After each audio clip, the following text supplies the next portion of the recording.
I spent years cleaning up after my husband and managing our money while he dreamed of being a full-time drummer. After I inherited a fortune, my MIL threw a party and publicly credited my husband for retiring early and achieving his dreams without any help, blaming me for never supporting him. I finally had enough and exposed the truth at the dinner table in front of everyone. My name's Julia, 33F, and I've been married to Eric, 34 men, for 5 years. We met when I was 25 at a concert. He charmed me with his laid-back attitude, and we hit it off right away. After texting for a few weeks, we started dating, and a few months later, we were officially committed to each other. At the time, Eric was working in IT, but his real passion was drumming. He'd played in a college band and kept up with his bandmates, though the whole music career thing never really paid well unless you got super lucky. So he stayed in IT and played weekend gigs as a hobby. I work as a registered nurse. My job is exhausting. After a year of dating, I moved in with Eric because constantly driving between both our places, especially on my shifts, was too much for me. Living with him, though, came with its challenges. I learned quickly that he was kind of a slob. I was always picking up after him. After 12-hour days at the hospital, the last thing I wanted to do was chase dirty laundry or clean up his clutter. It didn't stop there. Eric was terrible with money, so I took over the finances, not just budgeting, but making sure he didn't impulse buy junk or miss bill payments like he'd always done as a bachelor. One corner of his former bedroom was piled with half-used instruments he'd started to learn and given up on. Thankfully, the drum set was at his bandmate's place, so at least that wasn't crowding our home. I made him sell or give away most of the unused stuff and set some order in the chaos. He wasn't happy at first, but I was clear. If we were going to live together, he had to start being responsible. No more late payments, no more clutter. I always figured I was helping him out. However, his mother, my mother-in-law, Mill, would totally disagree. Eric introduced me to his parents 6 months in, raving about how close he was to his mom.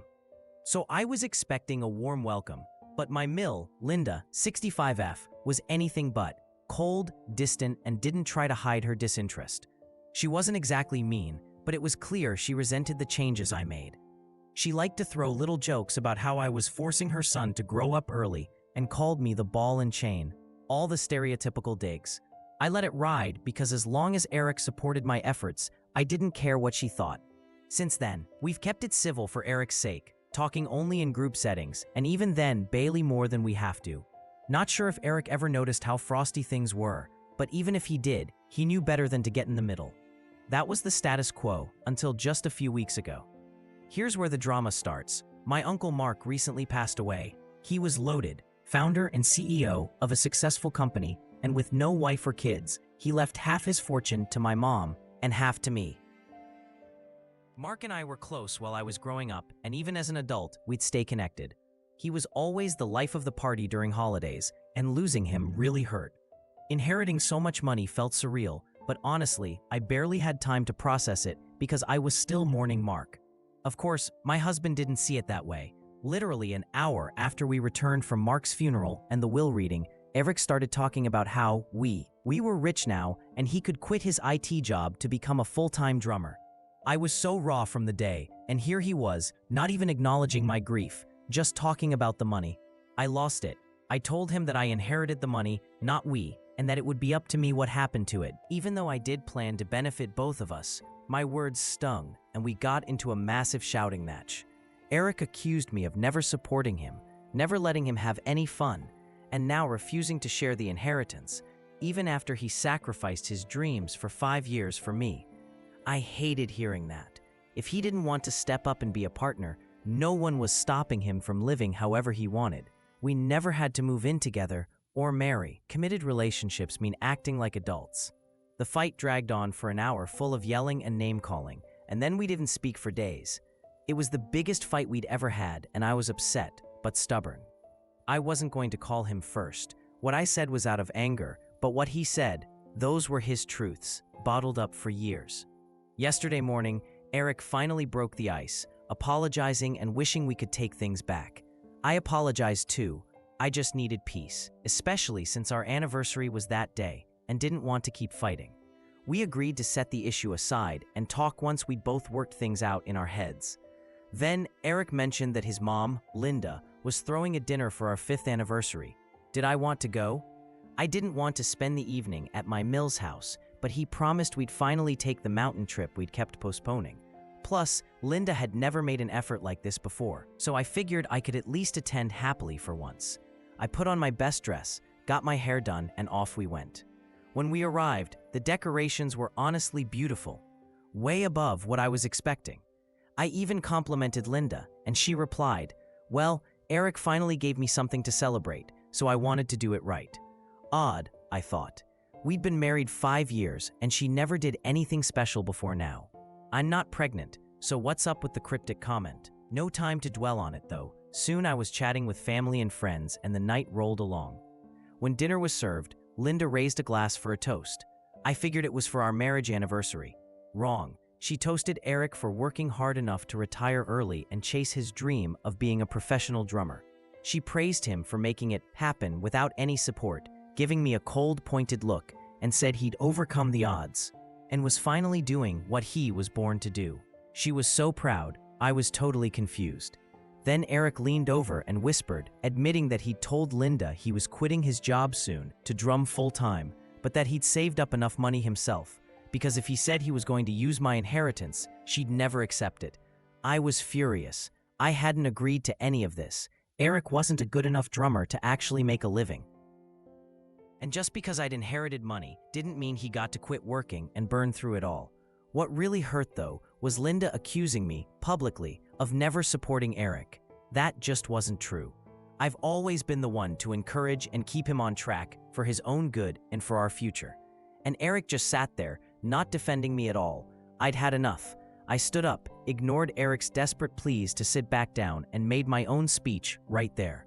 I looked Linda right in the eye and revealed that Eric would never have been able to retire early if I hadn't cleaned up his messes and imposed order, because she'd never taught him any responsibility or the value of money.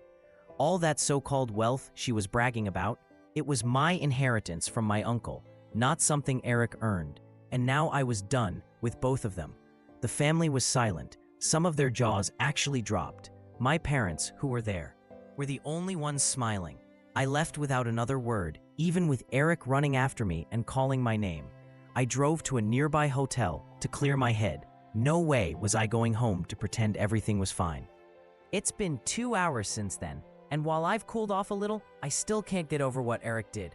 For years, I put up with childishness and laziness, but I just can't keep making all the sacrifices while he drags us down. He's never been a hard worker. He's only received a couple of tiny pay raises in 5 years. He just doesn't care about work, but he also can't expect to quit and live off my earnings or now inheritance. And for his mother to accuse me of not supporting him after everything I've done, I just don't get it.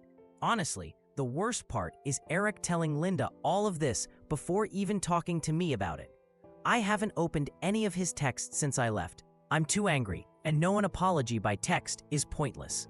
I need to know, am I overreacting, or is it fair to be this mad? So AITA for telling my MIL the truth after she called me unsupportive. Update 1. Hey everyone, first, thank you so much for all the supportive messages and advice. I'm still at the hotel, but I did talk to Eric this morning. It's been 2 days, and I finally read through all his texts. He was falling over himself apologizing, saying he had no idea his mom would pull that stunt, and if he'd known, he wouldn't have asked me to come at all. He wanted to explain everything, so I agreed to meet him at our apartment before he left for work. When I got there, Eric told me that, the night before my uncle's funeral, he'd been on the phone with Linda. He said he wanted to quit his job and drum full-time, but that I was holding him back. He never mentioned my inheritance because he knew his mom wouldn't like that. Just as expected, Linda told him he should do what he wanted and not let me control him. She insisted I was stifling him, and honestly, that fired him up even more, given that we'd just fought that day. Eric confessed that he told her if I kept opposing him, he'd leave me, and Linda was thrilled. The next day, he felt terrible, called to apologize to me, but kept letting Linda think she won. He also lied, telling Linda I'd finally agreed once he threatened to leave. Linda decided to celebrate with the anniversary dinner. So, Eric lied to his mom about all of it and made me seem like the villain just to keep both sides from getting mad at him. Even as he told me, he painted himself as the victim, caught between his wife and mother.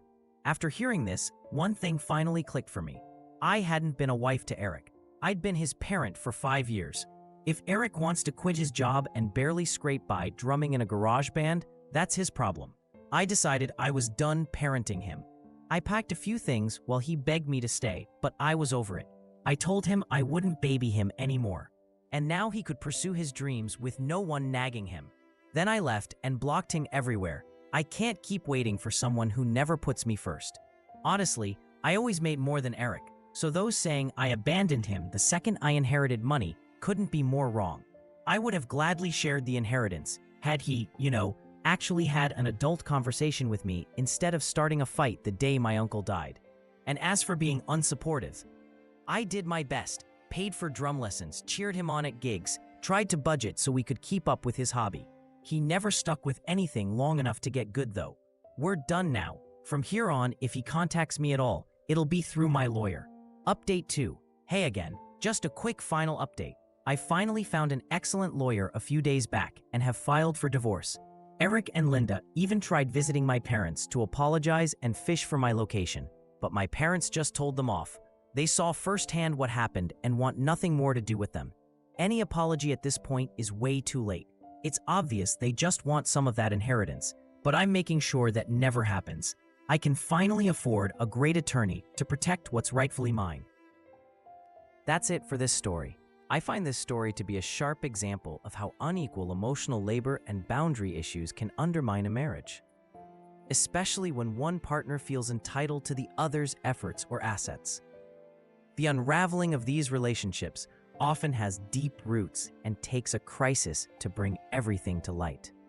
What do you think? Do you think Julia should have confronted her mom at the dinner, or was there a better way to stand up for herself and set boundaries? Let me know in the comments.